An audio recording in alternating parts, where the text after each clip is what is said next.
माझ्या भावाला सपोर्ट करा, फॉलो करा, लाईक करा, शेअर करा, कमेंट करा आणि त्याचे 10K लवकर कंप्लीट करा. थँक्यू.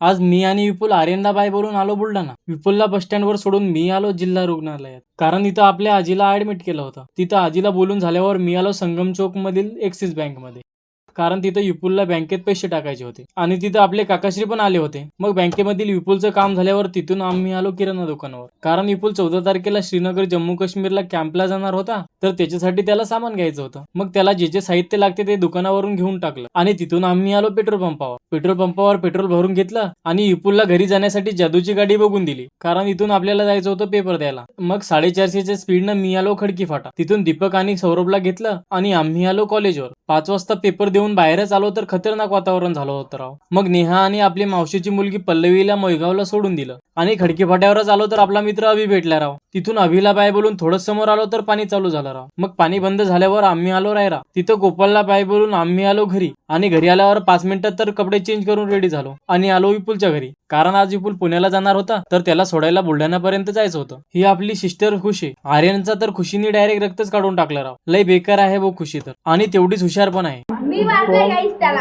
मग विपुलची तयारी झाल्यावर काढली आपली स्प्लेंडर आणि विपुलची फॅमिलीला म्हणजेच आपली फॅमिलीला बाय बोलून आम्ही आलो बुलढाणा. लायब्ररीवरून या आतंकवादीला उचललं आणि आम्ही आलो बस स्टँडवर आणि 7:30 वाजता गाडी आल्यावर विपुलला गाडीत बसून दिलं. त्याचं जायचं कारण असं होतं की त्याला श्रीनगर जम्मू काश्मीरला कॅम्पला जायचं होतं. मग विपुलला बाय बोलून जितूला लायब्ररीवर सोडून दिलं. चला मग मित्रांनो, मी जातो आता घरी. जर तुम्हाला व्हिडिओ आवडला असेल तर गरीबाला पण फॉलो करून घ्या. तर भेटूया समोरच्या व्हिडिओमध्ये. मैं तेरा दीवाना, तू मेरी दीवानी, बस यही है कहानी.